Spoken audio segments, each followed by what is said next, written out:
한국을 거스르면 우린 다 끝입니다. 영국 총리실이 발칵 뒤집혔습니다.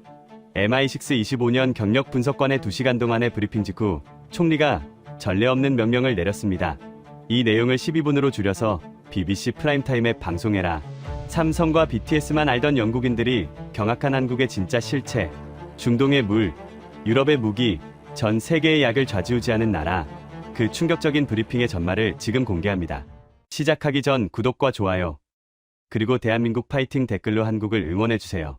지금으로부터 3주 전, 영국 런던 다우닝가 10번지 총리관저 지하벙커에서 긴급 안보 브리핑이 소집되었습니다. 참석자는 외무장관, 재무장관, 국방장관을 포함한 핵심 강요 12명, 그리고 저 제임스 캐로딘이었습니다. 저는 MI6 소속 아시아 담당 수석 분석관입니다. 옥스퍼드에서 국제정치학 박사 학위를 받고 25년간 아시아 정세를 분석해왔죠. 중국의 부상, 일본의 쇠퇴, 인도의 잠재력, 이 지역의 모든 변화를 지켜봐왔다고 자부했습니다. 하지만 그날 저는 제 인생 최대의 실수를 깨닫게 됩니다. 회의실 문이 열리자 차가운 공기가 밀려들었습니다. 총리가 직접 참석한다는 통보가 있었기에 긴장감이 감돌았죠. 저는 손에 들린 브리핑 자료를 다시 한번 훑어봤습니다. 브렉시트 이후 새로운 경제 파트너 물색. 그것이 오늘 회의의 주제였습니다. EU를 떠난 영국은 새로운 동맹이 필요했고 아시아가 그 답이 될 수 있다는 게 정부의 판단이었습니다. 해밀턴 외무장관이 먼저 입을 열었습니다. 자, 시작하지. 아시아 파트너십 전략? 후보는 세 곳이야. 일본, 인도, 그리고 한국. 그가 스크린을 가리키자 세 나라의 국기가 떴습니다. 저는 속으로 코웃음을 쳤습니다. 한국이라니. 솔직히 왜 후보에 들어있는지조차 의문이었죠. 먼저 일본부터 보자. 해밀턴 장관이 슬라이드를 넘겼습니다. GDP 4조 달러, 지칠 회원국, 미국의 핵심 동맹. 화면에 뜬 숫자들은 익숙했습니다. 일본은 전통적인 우방이야. 기술력도 검증됐고 문화적으로도 유럽과 맞아. 윌슨 재무장관이 고개를 끄덕였습니다. 인도는 어때? 인구 14억, 성장률 7%, 미래 시장으로는 최고 아닌가? 맥도널드 국방장관이 펜을 돌리며 끼어들었습니다. 군사적으로도 인도는 매력적이지. 영연방 국가이기도 하고. 저는 그들의 대화를 들으며 메모를 했습니다. 예상대로였죠. 일본과 인도. 이 두 나라가 최종 후보가 될 거라고 확신했습니다. 그때 해밀턴 장관이 마지막 슬라이드를 띄웠습니다. 그리고 한국. 회의실에 묘한 침묵이 흘렀습니다. 솔직히 말하면 어색한 침묵이었죠. 아무도 한국에 대해 깊이 생각해 본 적이 없다는 게 느껴졌습니다. 윌슨 재무장관이 먼저 입을 열었습니다. 한국? 삼성 있는 나라 말하는 거야? BTS도 있잖아. 내 딸이 좋아하더라고. 맥도널드 국방장관이 농담처럼 던졌습니다. 회의실에 가벼운 웃음이 퍼졌죠. 저도 웃었습니다. 솔직히 저 역시 한국에 대해 아는 건 그 정도였으니까요. 삼성, 현대자동차, K-팝. 그게 전부였습니다. 해밀턴 장관이 손을 저으며 말했습니다. 일단 형식적으로 넣은 거야. GDP가 일본의 3분의 1도 안 되고 북한 리스크도 있잖아. 현실적으로 일본이나 인도가 답이지. 그 순간 회의실 문이 열렸습니다. 총리가 들어왔습니다. 모두가 자리에서 일어났습니다. 총리는 손짓으로 앉으라고 한 뒤 테이블 상석에 자리를 잡았습니다. 그의 표정은 평소와 달랐습니다. 무언가 심각한 일이 있다는 느낌이었죠. 방금 백악관에서 연락이 왔어. 총리의 첫 마디에 회의실 공기가 얼어붙었습니다. 미국이 아시아 전략을 전면 재검토한다고 해. 그 중심에 한국이 있어. 저는 눈을 깜빡였습니다. 한국이라고요? 미국의 아시아 전략 중심에? 해밀턴 장관이 의아한 표정으로 물었습니다.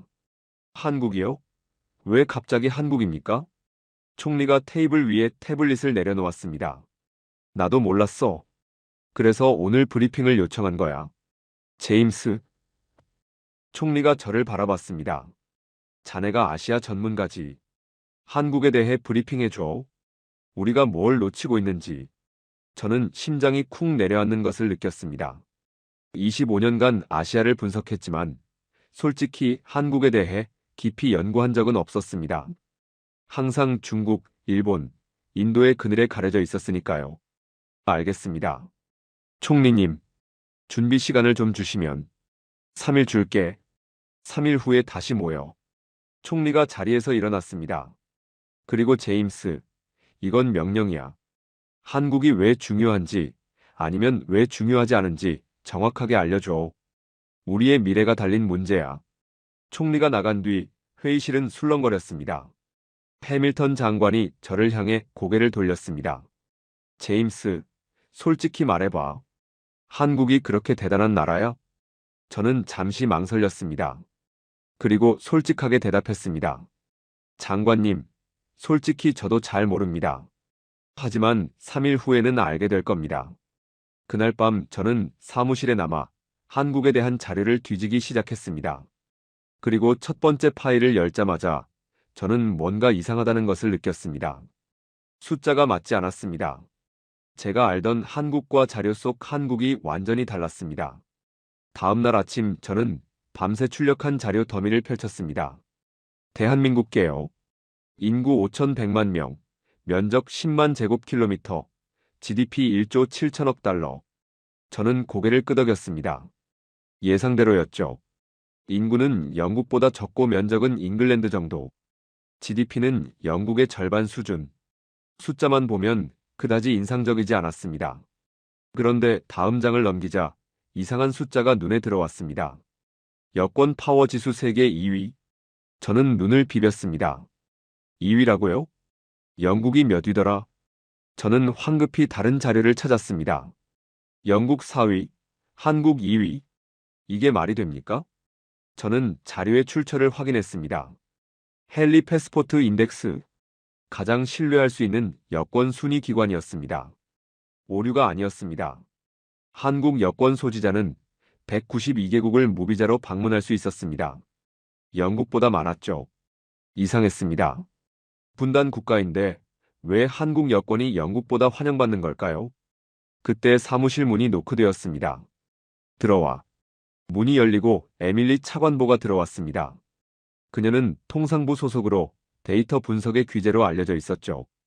캐로딘 선배, 한국 브리핑 준비하신다면서요? 응. 총리 지시야. 근데 왜? 에밀리가 자신의 태블릿을 내밀었습니다. 혹시 이거 보셨어요? 한국 관련 통상 데이터인데 좀 이상해서요. 저는 태블릿을 받아들었습니다. 화면에는 복잡한 그래프가 떠 있었습니다.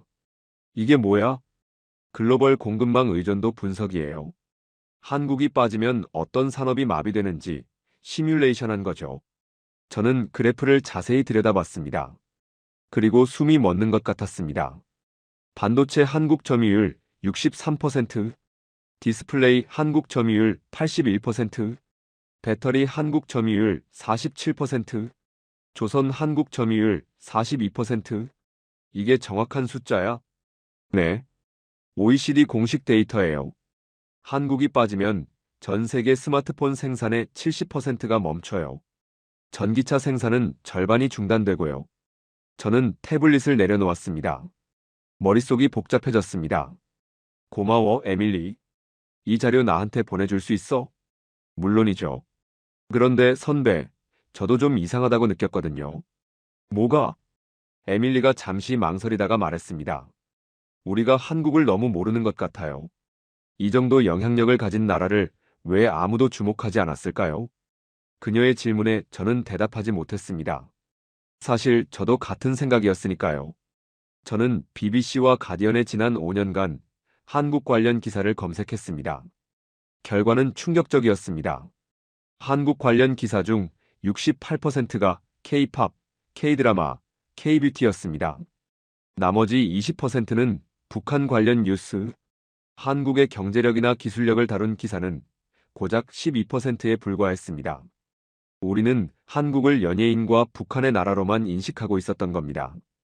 해밀턴 장관에게서 전화가 왔습니다. 한국이 뭐 대단하겠어? 삼성이랑 현대차 빼면 뭐가 있어? 저는 의문이 들었습니다. 하지만 숫자는 거짓말을 하지 않습니다. 그리고 제가 본 숫자들은 분명 뭔가 다른 이야기를 하고 있었습니다. 저는 결심했습니다. 편견을 버리고 처음부터 다시 분석하기로요. 그날 밤 저는 사무실에서 밤을 새웠습니다. 그리고 새벽 3시 한국의 행정 시스템에 관한 자료를 읽다가 저는 처음으로 등골이 서늘해지는 경험을 했습니다. 이건 뭐지? 화면에는 한국의 재난지원금 지급 속도가 표시되어 있었습니다. 한국 신청 후 1분 이내 계좌 입금. 미국 우편 수표 발송 평균 3주 소요. 영국 심사 후 지급 평균 2주 소요. 일본 명부 대조 및 확인 평균 6개월 소요. 1분이라고요? 저는 자료를 다시 확인했습니다. 오류가 아니었습니다. 한국 정부는 전 국민 5천만 명에게 재난지원금을 단 1분 만에 지급할 수 있는 시스템을 갖추고 있었습니다. 영국이 2주, 미국이 3주, 일본이 6개월 걸리는 일을 한국은 1분 만에 해냅니다. 저는 의자에서 벌떡 일어났습니다. 심장이 빠르게 뛰기 시작했습니다. 이건 단순한 행정 효율성의 문제가 아니었습니다. 이건 국가 시스템 자체가 다른 차원에 있다는 증거였습니다. 저는 떨리는 손으로 다음 자료를 열었습니다. 그리고 그때부터 제가 알던 세계가 무너지기 시작했습니다. 3일 후 다시 다운인가 10번지. 저는 브리핑 자료를 안고 회의실로 들어갔습니다. 손이 미세하게 떨리고 있었죠. 회의실에는 모든 강요가 모여 있었습니다. 제임스, 준비됐나? 총리가 물었습니다. 네, 총리님. 저는 프레젠테이션 화면을 켰습니다. 첫 슬라이드에는 단 한 줄만 적혀 있었습니다. 우리가 몰랐던 거인. 해밀턴 장관이 피식 웃었습니다. 거인이라니. 제임스, 좀 과장이 심한 거 아닌가? 저는 대답 대신 다음 슬라이드로 넘겼습니다. 장관님, 질문 하나 드려도 될까요? 뭔가? 세계에서 가장 빠른 행정 시스템을 가진 나라가 어디라고 생각하십니까? 해밀턴 장관이 턱을 괴며 생각했습니다. 글쎄, 싱가포르? 아니면 에스토니아? 저도 그렇게 생각했습니다. 하지만 답은 한국입니다. 저는 화면에 비교 차트를 띄웠습니다. 재난지원금 지급 속도. 한국 1분, 미국 3주, 영국 2주, 일본 6개월. 회의실이 술렁거렸습니다. 윌슨 재무장관이 눈을 가늘게 뜨며 물었습니다. 1분? 그게 가능한가? 가능합니다. 한국은 전 국민의 금융정보, 주소, 가족관계가 하나의 디지털 시스템으로 연결되어 있습니다. 정부가 버튼 하나만 누르면 5천만 국민 전원의 계좌로 동시에 돈이 들어갑니다. 맥도널드 국방장관이 고개를 저었습니다. 그건 감시 국가라는 소리 아닌가? 프라이버시 문제가. 저도 처음엔 그렇게 생각했습니다. 저는 뉴욕 대정전 CCTV를 띄웠습니다. 사람들이 상점을 약탈하고 경찰차가 불타는 영상이었죠. 그리고 서울 강남의 카페 CCTV를 띄웠습니다. 손님이 자리를 비운 테이블에 노트북과 지갑이 30분간 방치되어 있었지만 아무도 손대지 않았습니다. 이게 한국입니다. 시스템이 꺼져도 약탈이 일어나지 않는 나라입니다. 해밀턴 장관이 팔짱을 끼며 말했습니다. 흥미롭긴 하네. 하지만 그게 국가 경쟁력과 무슨 상관이 있지? 시민의식이 좋다고 강대국이 되는 건 아니잖아. 저는 고개를 끄덕였습니다. 맞습니다. 그래서 다음 자료를 준비했습니다. 저는 화면에 세계 지도를 띄웠습니다. 중동 지역이 붉게 강조되어 있었죠. 사우디아라비아, UAE, 카타르. 세계 석유 부국들입니다. 이 나라들의 공통점이 뭔지 아십니까? 윌슨 재무장관이 대답했습니다. 석유가 많다? 그건 누구나 압니다. 제가 묻고 싶은 건 다른 겁니다. 이 나라들이 가장 두려워하는 게 뭘까요? 아무도 대답하지 않았습니다. 물입니다. 저는 화면의 사막 한가운데 서 있는 거대한 산업 플랜트 사진을 띄웠습니다. 중동의 석유 부국들은 석유는 있지만 물이 없습니다. 바닷물을 담수로 바꾸는 해수 담수화 기술 없이는 그들의 도시가 유지될 수 없죠. 그런데 그게 한국과 무슨 상관이지? 맥도널드 장관이 물었습니다. 저는 미소를 지었습니다. 이 플랜트를 만든 나라가 어딘지 아십니까? 화면에 두산 에너빌리티 로고가 떴습니다. 한국입니다. 사우디 왕족이 마시는 물, 두바이 분수쇼에 쓰이는 물, 카타르 농장에 뿌려지는 물. 전부 한국 기술로 만들어집니다. 회의실 분위기가 달라지기 시작했습니다. 농담기가 사라지고 진지함이 감돌았죠. 한국의 해수 담수화 플랜트는 하루에 100만 명이 마실 수 있는 물을 생산합니다. 만약 한국 기업이 철수하거나 부품 공급을 중단하면 어떻게 될까요? 저는 잠시 말을 멈추고 강료들을 둘러봤습니다. 사우디 왕실도 두바이의 마천루도 3일 안에 말라 죽습니다. 윌슨 재무장관의 얼굴이 굳어졌습니다. 잠깐. 그럼 한국이 중동에 물을 쥐고 있다는 소리인가? 정확합니다. 석유는 끊어도 불편할 뿐이지만 물이 끊기면 문명이 소멸합니다. 지금 중동의 수도꼭지를 쥐고 있는 건 알라신이 아니라 한국 엔지니어들입니다. 회의실에 무거운 침묵이 흘렀습니다. 해밀턴 장관이 불편한 기색으로 말했습니다. 그래도 그건 한 분야일 뿐이잖아. 담수화 말고 또 뭐가 있는데? 저는 기다렸다는 듯이 다음 슬라이드를 띄웠습니다. 장관님, 이제 시작입니다. 화면에 도넛 모양의 거대한 기계가 떴습니다. 케이스타입니다. 한국의 인공태양이죠. 1억 도의 초고온을 견뎌야 하는 인류 최고 난도 핵융합 기술입니다. 1억 도 플라스마 유지 시간 세계 기록 보유국이 어딘지 아십니까? 한국입니다. 맥도널드 국방장관이 몸을 앞으로 숙였습니다. 잠깐. 그럼 한국이 핵융합 기술에서 세계 최고라는 건가? 네. 석유 시대가 끝나면 에너지 패권은 핵융합을 가진 나라로 넘어갑니다. 그리고 지금 가장 앞서 있는 나라가 기름 한 방울 나지 않는 한국입니다. 회의실의 분위기가 완전히 달라져 있었습니다. 처음에 조롱과 무관심은 사라지고 강료들의 눈에는 당혹감이 어려 있었습니다. 총리가 처음으로 입을 열었습니다. 제임스, 계속해. 알겠습니다. 총리님. 하지만 지금까지는 서론에 불과합니다. 저는 심호흡을 하고 다음 슬라이드를 준비했습니다. 지금부터 보여드릴 것들은 솔직히 저도 믿기 어려웠습니다. 하지만 모든 자료는 검증된 사실입니다. 해밀턴 장관이 긴장된 표정으로 물었습니다. 뭔데 그래?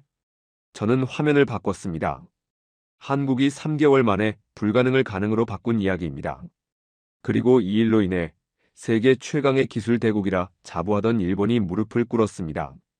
5년 전 여름, 일본 정부가 한국을 향해 칼을 뽑았습니다.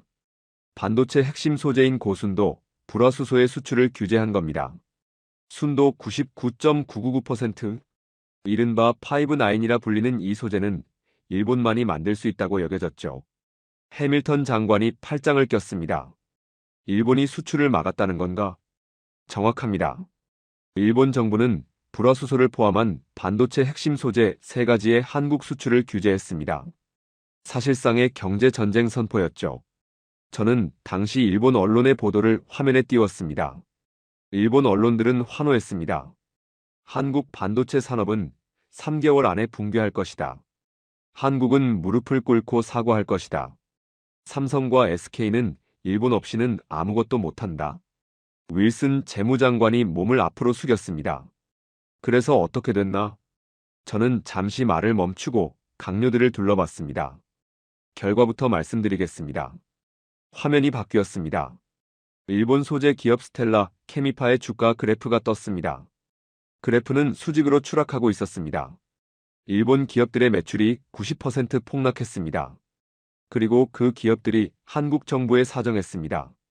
제발 한국 땅에 공장을 짓게 해달라고요. 회의실이 술렁거렸습니다. 잠깐. 그게 무슨 소리야? 일본이 규제를 걸었는데 왜 일본 기업이 망하는 거지? 해밀턴 장관이 당혹스러운 표정으로 물었습니다. 저는 미소를 지었습니다. 왜냐하면 한국이 3개월 만에 불가능을 해냈기 때문입니다. 화면에 한국의 반도체 소재 기업들 로고가 떴습니다. 솔브레인, 동진세미캠. 일본 정부와 언론은 자만했습니다. 한국이 5-9 순도의 불화수소를 국산화하려면 최소 10년은 걸릴 거라고 비웃었죠. 저는 손가락을 3개 펴보였습니다. 하지만 한국은 3개월 만에 해냈습니다. 회의실이 조용해졌습니다. 어떻게 그게 가능합니까? 에밀리 차관보가 물었습니다. 한국의 엔지니어들은 연구소에 침낭을 깔고 24시간 불을 끄지 않았습니다. 대기업은 중소기업의 테스트 라인을 통째로 내줬고 정부는 규제를 다 풀었습니다. 전 국민이 독립운동을 하는 심정으로 기술 개발에 매달렸습니다. 일본 제품 불매 운동이 전국으로 퍼졌지만 폭동은 없었습니다. 그들은 소리 대신 지갑을 닫았습니다. 아주 차갑고 치밀하게요. 7월에 시작된 규제를 9월에 국산화로 돌파하고 12월에는 완전 대체했습니다. 일본 기업들은 오히려 한국 땅에 공장을 짓겠다고 사정했습니다. 이건 단순한 무역 분쟁이 아닙니다. 저는 목소리를 낮췄습니다. 이건 한국이라는 나라의 DNA를 보여주는 사건입니다. 그들은 위기가 닥치면 더 강해집니다. 밟으면 더 독해집니다. 윌슨 재무장관이 손으로 턱을 괴며 말했습니다. 흥미롭군. 하지만 그건 특수한 상황 아닌가? 반도체 소재 하나를 국산화한 거잖아. 모든 분야에서 그럴 수 있다는 보장은 없지. 저는 고개를 끄덕였습니다. 좋은 지적입니다. 재무장관님. 그래서 다른 분야도 보여드리겠습니다. 저는 군사 분야로 넘어갔습니다. 러시아 침공 후 폴란드는 다급하게 무기를 구했습니다. 독일은 레오파드 전차 50대에 납품 3년. 미국은 에이브럼스 전차 대기 37개국에 최소 2년. 그런데 한국의 대답은 달랐습니다. K2 전차 180대, K9 자주포 212문, 납품 3개월. 실제로 그렇게 됐습니다. 한국은 공장을 24시간 풀가동했고 유럽 방산 관계자들은 경악했습니다. K2 전차는 레오파드 2보다 30% 저렴하고 5배 빠르며 성능은 동급 이상입니다. 폴란드는 K2 1000대를 추가 계약했고 노르웨이, 핀란드, 에스토니아도 줄을 섰습니다. 폴란드 대통령의 공식 발언입니다. 한국은 우리의 새로운 전략적 파트너다. 그들은 말이 아닌 행동으로 동맹의 가치를 증명했다. 제2차 세계대전 때 미국이 민주주의의 무기고였다면 지금 21세기의 무기고는 한국입니다. 저는 바이오 분야로 넘어갔습니다. 삼성 바이오로직스와 셀트리온. 세계 최대 바이오 의약품 생산 시설입니다. 팬데믹이 오면 어떻게 될까요? 락다운으로 공장이 멈추고 물류가 끊깁니다. 백신 설계도가 있어도 만들 곳이 없으면 인류는 멸망합니다. 그런데 한국의 바이오 공장은 사람이 없어도 돌아갑니다. 로봇 밀도 세계 1위, 노동자 1만 명당 1000대, 2위 싱가포르 670대와 압도적 차이입니다. 팬데믹 때 미국과 유럽이 마스크를 빼앗으려 싸울 때 한국은 전 세계에 진단 키트를 수출했습니다. 모더나 백신, 아스트라제네카 백신 모두 한국 공장에서 생산됐습니다. 전 세계가 맞은 백신 상당수가 한국산입니다. 한국이 등을 돌리면 중동은 물이 마르고 유럽은 무기가 없고 전 세계는 약이 없습니다. 총 한 발 쏘지 않고 전 세계의 목줄을 쥐고 있는 나라입니다. 화면에 세계 지도가 떴습니다. 그리고 그 위에 보라색 점들이 하나씩 찍히기 시작했습니다. 처음에는 몇 개에 불과했던 점들이 빠르게 늘어나더니 순식간에 지구 전체를 뒤덮었습니다. 북미, 남미, 유럽, 동남아, 중동, 아프리카, 심지어 중국 대륙까지. 이게 뭔가요? 에밀리 차관보가 물었습니다. K 콘텐츠 팬덤의 분포도입니다. BTS의 아미, 블랙핑크의 블링크, 넷플릭스 한국 드라마 시청자들 20억 개가 넘는 점입니다. 해밀턴 장관이 콧방귀를 뀌었습니다. 문어, 제임스, 지금 K-팝 이야기를 하려는 건가? 그건 젊은이들의 유행일 뿐이야. 국가 전략과는 상관없지. 저는 기다렸다는 듯이 대답했습니다. 장관님, 저도 처음엔 그렇게 생각했습니다. 문화는 노는 것이고 진짜 힘은 군사력과 경제력이라고요. 저는 화면을 전환했습니다. 하지만 현대전에서 문화는 가장 강력한 무기입니다. 핵폭탄보다 무서운 무기요. 맥도널드 국방장관이 미간을 찌푸렸습니다. 과장이 심하군. 노래와 드라마가 어떻게 핵폭탄보다 무섭다는 거야? 저는 미소를 지었습니다. 보여드리겠습니다. 화면에 넷플릭스 CEO 테드 서렌도스의 발언이 떴습니다. 한국 콘텐츠가 없으면 넷플릭스 구독자의 상당수가 이탈할 것이다. 넷플릭스 CEO의 공식 발언입니다. 세계 최대 스트리밍 플랫폼의 생사여탈권을 한국이 쥐고 있다는 뜻이죠. 윌슨 재무장관이 몸을 앞으로 숙였습니다. 그게 정말인가? 저는 넷플릭스의 시청 데이터를 띄웠습니다. 넷플릭스 글로벌 톱10 비영어 콘텐츠 1위부터 5위까지 전부 한국 드라마. 오징어 게임, 더 글로리, 이상한 변호사 우영우, 마이 네임, 지옥. 전부 한국 드라마입니다. 비영어권 콘텐츠 시장을 한국이 독점하고 있습니다. 해밀턴 장관이 팔짱을 끼며 말했습니다. 그래도 그건 엔터테인먼트야. 국가 안보와는 상관없잖아. 저는 고개를 저었습니다. 장관님, 그렇지 않습니다. 이건 안보 문제입니다. 저는 화면에 언어 학습 앱 듀오링고의 통계를 띄웠습니다. 전 세계 학습 희망 언어 순위 1위 영어, 2위 한국어, 3위 스페인어, 7위 중국어. 회의실이 술렁거렸습니다. 한국어가 2위라고? 맥도널드 국방장관이 눈을 크게 떴습니다. 네. 중국 정부가 전 세계에 공자 학원을 세우고 수십억 달러를 쏟아부어도 안 되던 일을 한국은 드라마 몇 편으로 해냈습니다. 저는 화면을 전환했습니다. 전 세계 10대들이 한국어로 인사하고 한국식으로 90도 인사하는 영상들이었습니다. 지금 서양의 10대들은 한국어로 농담을 합니다.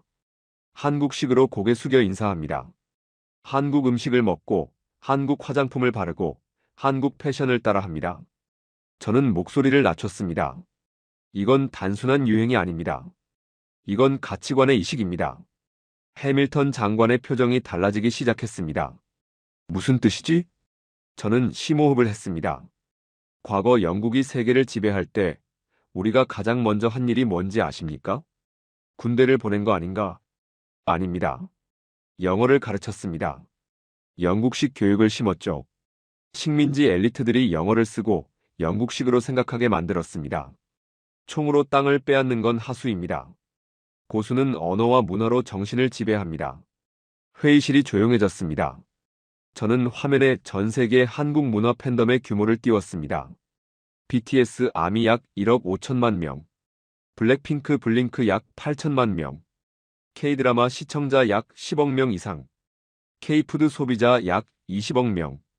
이들은 단순한 팬이 아닙니다. 조직적이고 열정적이며 무엇보다 투표권이 있는 미래 세대입니다. 저는 강요들을 둘러봤습니다.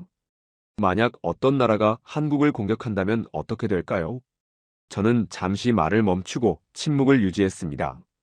한국 정부가 항해 성명을 내기도 전에 전 세계 20억 명의 젊은이들이 그 나라에 대한 보이콧을 시작할 겁니다.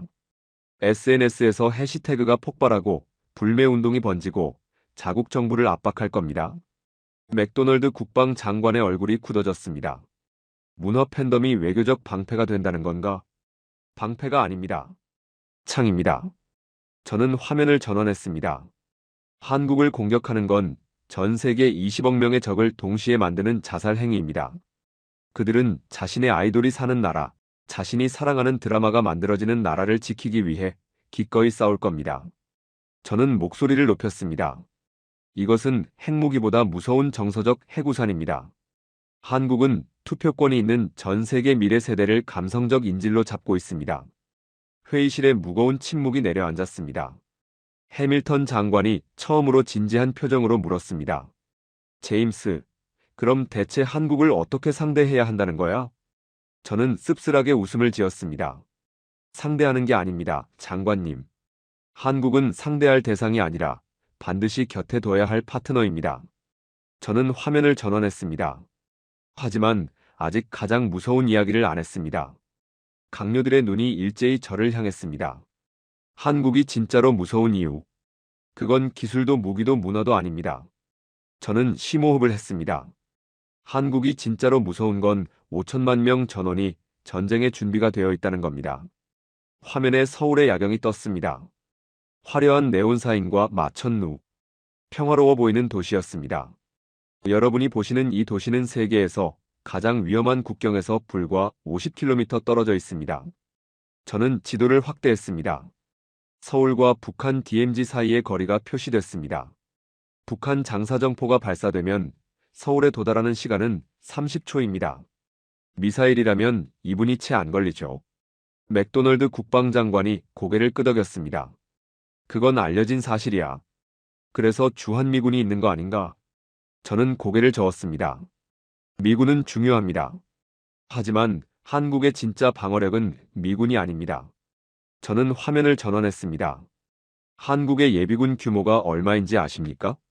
화면에 숫자가 떴습니다. 대한민국 예비군 310만 명. 소집 명령 후 완전 군장 배치까지 24시간.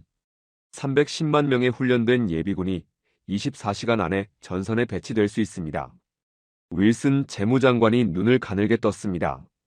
어떻게 그게 가능하지? 미국이나 영국은 예비군 동원에 최소 2주는 걸리는데 저는 앞서 보여드린 한국의 디지털 행정 시스템 슬라이드를 다시 띄웠습니다. 기억하십니까? 재난지원금을 1분 만에 지급하는 시스템이요. 같은 시스템이 군사동원에도 적용됩니다. 저는 동원 시뮬레이션을 보여줬습니다. 전쟁이 발생하면 5천만 국민의 휴대폰으로 소집 명령이 동시에 떨어집니다. 예비군 310만 명은 자신의 보직과 집결지를 1초 만에 확인합니다. 화면에 한국의 도로망을 따라 움직이는 수많은 점들이 나타났습니다. 더 무서운 건 그 다음입니다. 평소에 치킨을 배달하던 오토바이는 즉시 군수물자, 수송 차량으로 변합니다. 택배 트럭은 탄약 수송 차량이 됩니다. 전 국가 물류 시스템이 24시간 안에 군사 모드로 전환됩니다. 맥도널드 국방장관의 얼굴이 창백해졌습니다. 미쳤군. 그건 국가 전체가 하나의 군대라는 소리잖아. 정확합니다. 저는 화면에 한국 성인 남성의 군사 능력 통계를 띄웠습니다. 한국 성인 남성 군사 능력. 소총분해 조립 90% 가능. 화생방 대응 85% 훈련 완료. 기본 전술 이해 80% 이상. 전 세계에서 성인 남성의 90%가 소총을 1분 안에 분해 조립할 수 있고 화생방 상황에서 방독면을 착용할 줄 알며 기관총과 박격포를 다룰 줄 아는 나라는 한국뿐입니다. 저는 강요들을 둘러봤습니다. 이스라엘도 비슷하지 않냐고요? 인구 규모가 다릅니다. 이스라엘은 900만, 한국은 5,100만입니다. 해밀턴 장관이 팔짱을 풀고 테이블 위에 손을 올렸습니다. 그래도 현대전은 첨단 무기 싸움이야. 숫자가 중요한 게 아니라 기술이 중요하지. 저는 고개를 끄덕였습니다. 맞습니다. 그래서 한 가지 더 보여드리겠습니다. 저는 화면에 우크라이나 전쟁 시뮬레이션을 띄웠습니다. 러시아 우크라이나 전쟁에서 가장 큰 문제가 뭔지 아십니까? 포탄 부족입니다. 화면에 우크라이나군이 포탄을 아끼며 사격하는 영상이 떴습니다. 우크라이나는 하루에 수천 발의 포탄이 필요한데 나토가 공급할 수 있는 건 그 10분의 1도 안 됩니다. 왜냐고요? 서방의 방산 공장들이 너무 오래 평화에 젖어 있었거든요. 저는 비교표를 띄웠습니다. 155mm 포탄 월간 생산량. 미국 약 2만 4천 발. 유럽 전체 약 3만 발. 한국 약 10만 발. 회의실이 술렁거렸습니다. 한국이 미국과 유럽을 합친 것보다 더 많은 포탄을 생산한다고? 맥도널드 국방장관이 자료를 다시 확인했습니다. 네. 그리고 한국은 전시에는 생산량을 3배까지 늘릴 수 있습니다. 한국의 방산 공장은 24시간 풀가동 체제로 전환할 준비가 항상 되어 있으니까요. 저는 심호흡을 했습니다. 정리해드리겠습니다. 저는 화면에 최종 요약을 띄웠습니다. 한국 군사력 요약. 현역 50만 명. 예비역 310만 명. 동원 시간 24시간. 포탄 생산 세계 1위 수준. 무기 납기 세계 최고 속도. 국민 군사 훈련율 90%. 한국은 5천만 명 전원이 전쟁에 준비된 나라입니다. 평소엔 넥타이를 메고 회사에 다니지만 명령이 떨어지면 24시간 안에 전사로 변하는 사람들이 5천만 명입니다. 저는 목소리를 낮췄습니다. 한국을 지상전으로 점령하려면 골목마다 아파트마다 숨어있는 5천만 개의 요새를 뚫어야 합니다. 집집마다 총을 쏠 줄 아는 남자가 있고 국가를 위해 싸울 준비가 된 국민이 있는 나라입니다. 저는 강요들을 둘러봤습니다. 이건 미군도 불가능합니다. 어떤 나라도 한국을 점령할 수 없습니다. 회의실에 무거운 침묵이 내려앉았습니다. 총리가 처음으로 입을 열었습니다. 제임스, 결론이 뭔가? 저는 심호흡을 했습니다. 총리님, 결론은 마지막에 말씀드리겠습니다. 하지만 그 전에 한 가지만 더 보여드리고 싶습니다. 저는 화면을 전원했습니다. 우리가 왜 한국을 몰랐는지, 그리고 왜 지금 당장 한국과 손을 잡아야 하는지, 가장 중요한 이야기를 아직 안 했습니다. 강요들의 눈이 일제히 저를 향했습니다. 한국이 가진 가장 강력한 무기, 그건 기술도 군사력도 문화도 아닙니다. 저는 잠시 말을 멈췄습니다. 그건 바로 그들의 역사입니다. 그리고 그 역사가 만들어낸 불굴의 정신입니다. 저는 화면을 어둡게 전원했습니다. 회의실의 조명도 함께 낮아졌죠. 지금부터 보여드릴 영상은 제가 이 브리핑을 준비하면서 가장 오래 고민한 부분입니다. 강요들이 숨을 죽이고 저를 바라봤습니다. 우리는 지금까지 한국의 힘에 대해 이야기했습니다. 기술력, 생산력, 군사력, 문화적 영향력. 하지만 진정한 강대국의 조건이 뭔지 아십니까? 해밀턴 장관이 어깨를 으쓱했습니다. GDP? 군사력? 영토? 저는 고개를 저었습니다. 아닙니다. 그것은 바로 품격입니다. 그리고 그 품격은 역사에서 나옵니다. 저는 화면에 흑백 사진을 띄웠습니다. 1950년대 서울의 모습이었습니다. 폭격으로 뼈대만 남은 건물들, 시체가 널려있는 거리, 그 사이를 정처 없이 떠도는 아이들. 이것이 불과 75년 전 한국의 모습입니다. 회의실이 조용해졌습니다. 저는 다음 사진을 띄웠습니다. 누더기를 입은 아이들이 미군 트럭 뒤를 쫓아가며 무언가를 외치고 있었습니다. 이 아이들이 뭐라고 외치고 있는지 아십니까? 아무도 대답하지 않았습니다. 기브미 초콜릿. 미군에게 초콜릿을 달라고 구걸하고 있는 겁니다. 저는 목소리를 낮췄습니다. 당시 한국의 1인당 국민 소득은 67달러였습니다. 아프리카 가나보다 못 살았죠. 전 세계 190개국 중 꼴찌에서 두 번째. 메가더 장군은 이 폐허를 보고 말했습니다. 이 나라가 복구되는 데는 100년이 걸릴 것이다. 화면이 서서히 컬러로 바뀌기 시작했습니다. 현대의 서울이 나타났습니다. 그리고 75년 후 화면에 반짝이는 마천루들이 펼쳐졌습니다. 롯데월드 타워가 구름을 뚫고 솟아있었고 한강 위의 다리들은 보석처럼 빛나고 있었습니다. 세계에서 5번째로 높은 빌딩, 세계 4위의 수출국, 세계 12위의 경제대국, BTS와 오징어 게임으로 전 세계를 열광시키는 문화 강국. 저는 강요들을 둘러봤습니다. 67달러에서 35,000달러로 100년이 걸릴 거라던 기적을 한국은 한 세대 만에 이뤄냈습니다.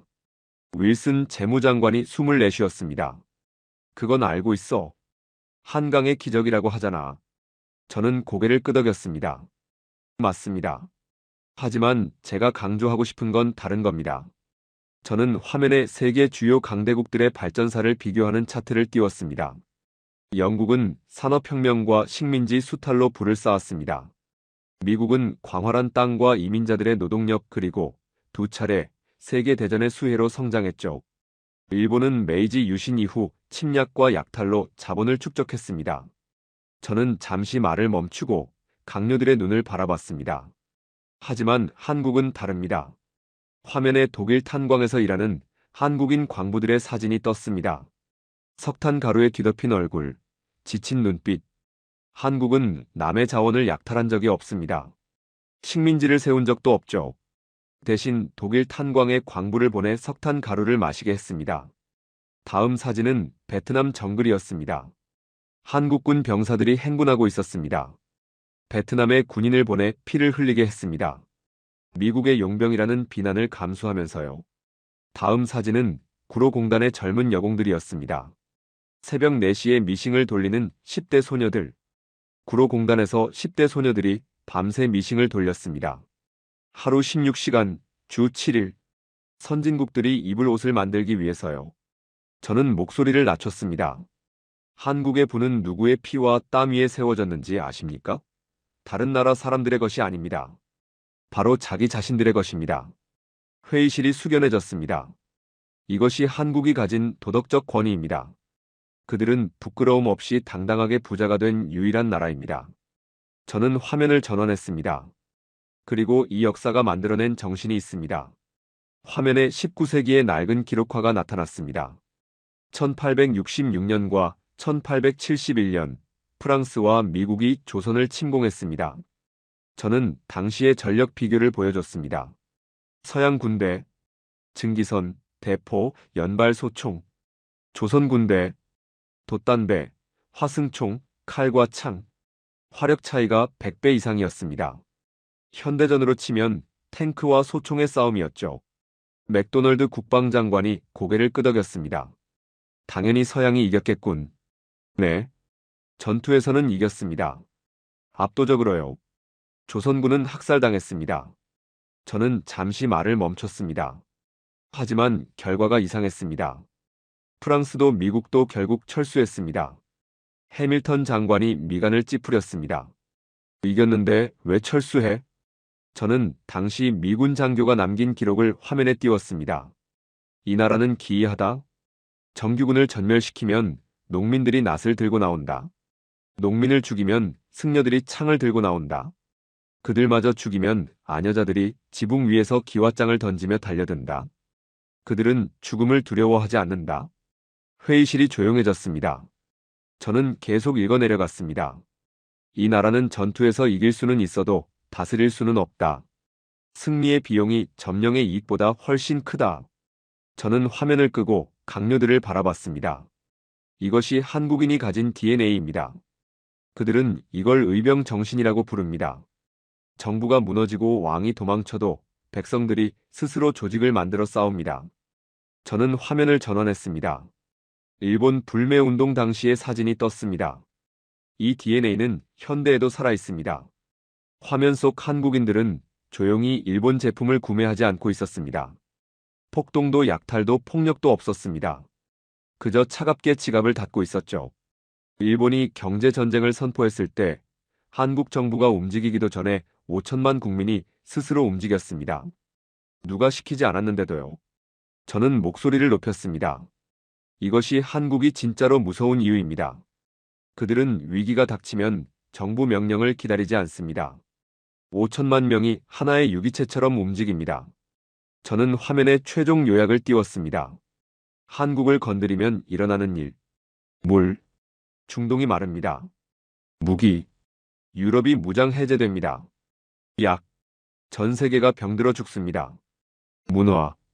20억 팬덤이 적이 됩니다. 군사. 5천만 훈련된 전사가 깨어납니다. 정신. 절대 굴복하지 않습니다. 이것이 한국입니다. 작지만 절대 건드려서는 안 되는 나라. 총 한 발 쏘지 않고 전 세계의 목줄을 쥐고 있는 나라. 저는 총리를 바라봤습니다. 총리님, 이것이 제 결론입니다. 회의실에 긴 침묵이 흘렀습니다.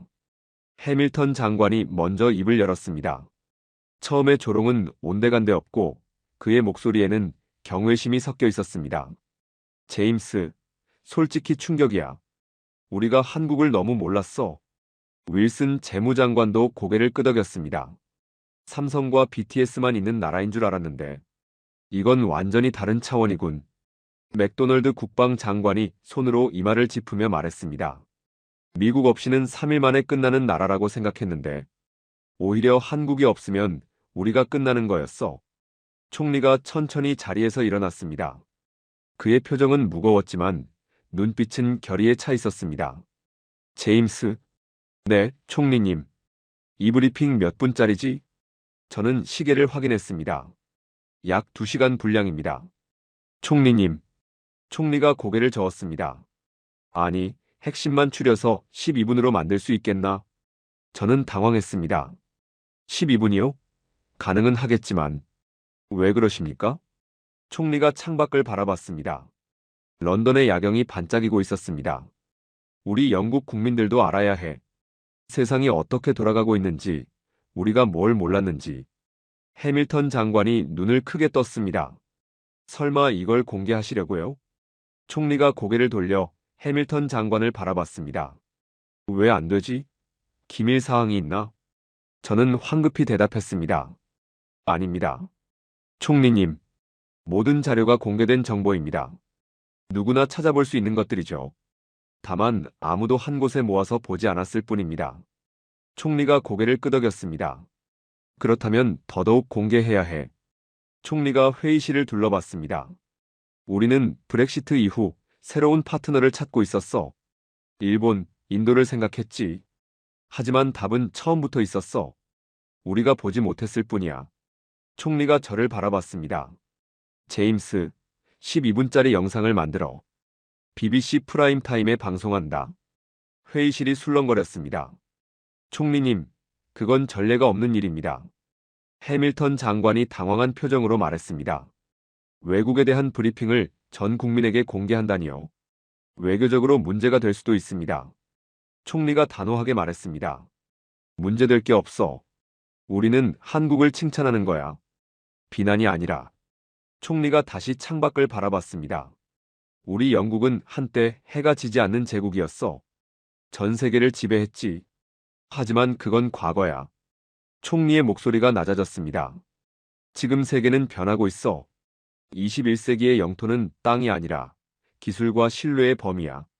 그리고 그 기준에서 한국은 이미 거인이 됐어. 우리가 모르는 사이에. 총리가 저를 바라봤습니다. 제임스, 영상 제목을 뭘로 하면 좋겠나? 저는 잠시 생각했습니다. 그리고 대답했습니다. 한국을 거스르면 우린 다 끝이다. 총리가 미소를 지었습니다. 좋아. 그걸로 하지. 총리가 회의실을 나서기 전 어깨 너머로 저를 바라봤습니다. 제임스, 훌륭한 브리핑이었어. 25년 경력이 아깝지 않군. 문이 닫히고 저는 한참 동안 그 자리에 서 있었습니다. 25년간 아시아를 분석했습니다. 중국의 부상, 일본의 쇠퇴, 인도의 잠재력, 온갖 보고서를 썼죠. 하지만 진짜 거인은 제 코앞에 있었습니다. 저는 그걸 75년간 모른 척했던 겁니다. 그로부터 2주 후 BBC 프라임 타임에 12분짜리 다큐멘터리가 방송되었습니다. 제목은 총리가 정한 그대로였습니다. 한국을 거스르면 우린 다 끝이다. 다음 날 아침 신문 헤드라인은 온통 한국 이야기였습니다. 가디언, 우리가 몰랐던 거인, 대한민국, 텔레그래프, 아시아의 새로운 중심, 한국, 타임스, 브렉시트 이후 새로운 파트너, 한국이 답인가? 저는 사무실 창가에서 템스강을 바라봤습니다. 한국은 작지 않았습니다. 너무 거대해서 우리가 보지 못했던 것입니다. 물과 약, 생존의 필수 요소를 손에 쥔 나라, 유럽의 방어선을 지키는 무기고, 노래와 이야기로 20억 명의 마음을 사로잡은 문화 제국, 5천만 명의 전사, 24시간 안에 전쟁에 나설 준비가 된 국민, 그리고 무엇보다 눈물 젖은 빵을 먹으며 스스로 일어선 부끄러움 없는 거인. 저는 책상에 앉아 새로운 보고서를 작성하기 시작했습니다. 제목 영국 한국 전략적 파트너십 제안서. 타자를 치는 손가락에 힘이 들어갔습니다. 대영 제국의 영광은 과거가 됐지만 영국의 미래는 아직 쓰이지 않았습니다. 그리고 그 미래에는 한국이 있어야 했습니다. 창 밖으로 런던의 하늘이 맑게 개어 있었습니다.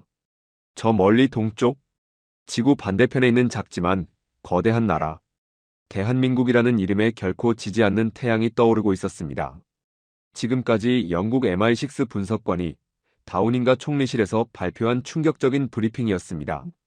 대한민국의 진짜 가치를 더 많은 사람들이 알 수 있도록 이 영상을 널리 공유해주세요. 우리가 몰랐던 우리의 힘. 세계는 이미 알고 있습니다. 한국을 응원해주신다면 구독과 좋아요. 그리고 댓글로 한국 화이팅이라고 남겨주세요. 지금까지 공감 코리아였습니다. 감사합니다.